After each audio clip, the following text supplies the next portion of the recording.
Steve Bannon is chief advisor to the President of the United States, and often he's called racist. He bragged about how Breitbart, the website that he ran, was the home of the alt-right. That's for white supremacists. Hail Trump! Hail our people! Hail victory!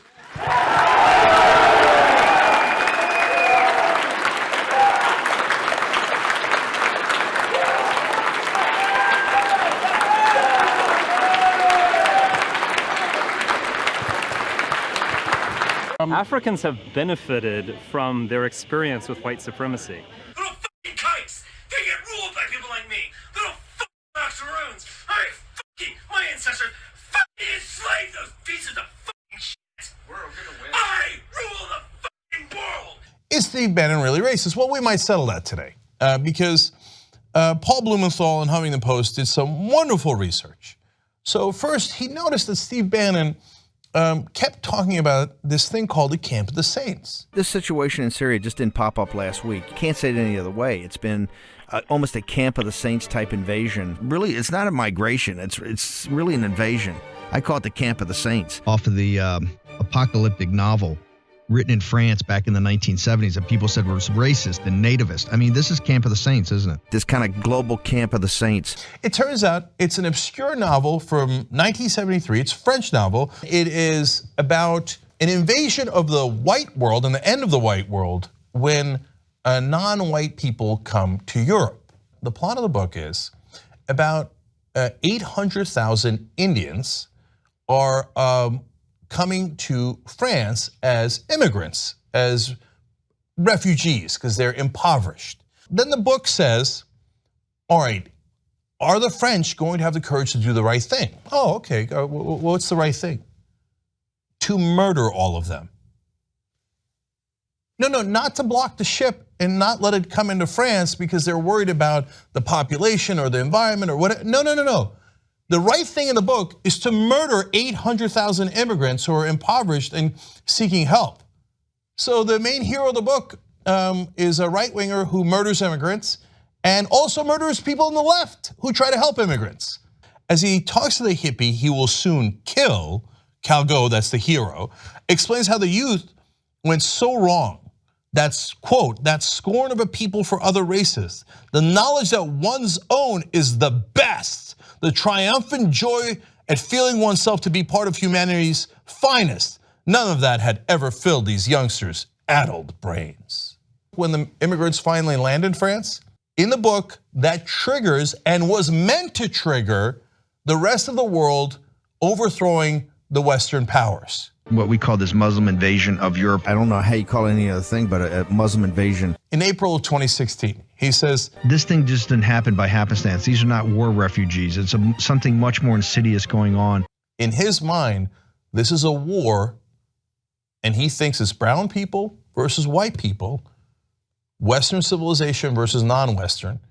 And the answer is that you win the war. How do you win a war? Well, as the Camp of the Saints explain, you murder them all.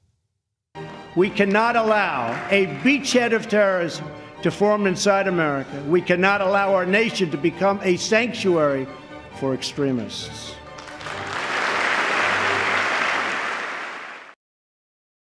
There is not a racist molecule in that man's body. That's Sebastian Gorka. His father, Paul, according to one of Gorka's books, at age 15, fought with a submachine gun through the ruins of the Hungarian capital. NBC News notes that Gorka didn't specify which side his father fought on, Soviet or Nazi, but a large part of Paul Gorka's life thereafter was dedicated to fighting against the former. Gorka's father received a Vitez Medal for his resistance to the Soviet Union, a medal with deep ties to Nazis. In short, Vitez Rend was an organization founded by Hungarian ruler Miklos Horthy, who once said, "I have always been an anti-Semite throughout my life." During World War II, the US State Department listed Vitezi Rend among a group of organizations under the direction of the Nazi government of Germany. Historians have claimed Vitezi Rend helped Nazis deport and kill Hungarian Jews. Gorka himself would later wear his father's medal to Trump's inauguration for all to see, and his affiliation goes much deeper than just an accessory. According to members of Vitezi Rend, Gorka took a lifelong oath of loyalty to the group. The Southern Poverty Law Center has released a damning expose into Stephen Miller, one of Donald Trump's top advisors. In the run-up to the 2016 election, White House senior policy advisor Stephen Miller promoted white nationalist literature, pushed racist immigration stories, and obsessed over the loss of Confederate symbols after Dylann Roof's murderous rampage. Dylann Roof went into a black church and killed innocent parishioners because they're black. Miller at one point shares an article from Phyllis Schlafly in the website WorldNet Daily, which is a far-right conspiracy website that traffics in fear-mongering and sometimes publishes white nationalist authors.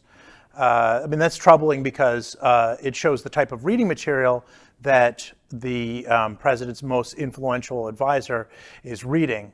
It's also troubling because the article advocates shipping immigrants out on trains, which is, to me, an explicitly fascistic image.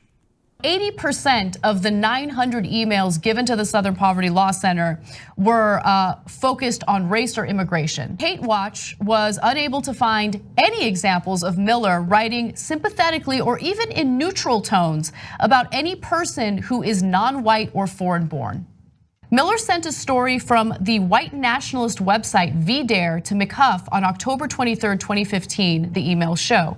The website traffics in the white genocide or great replacement myth, which suggests that non-white people are systematically and deliberately wiping white people off the planet. The reason that demographic replacement is so important to far-right extremists is because when you view the world entirely through this lens of race and racial purity, the idea that the white population going down is an entirely threat. It's viewed as genocide. It's viewed as extreme attack on your people.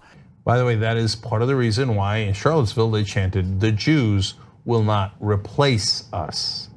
Miller recommended in a September 6, 2015 email that Breitbart write about, quote, The Camp of the Saints, a racist French novel by Jean Raspel.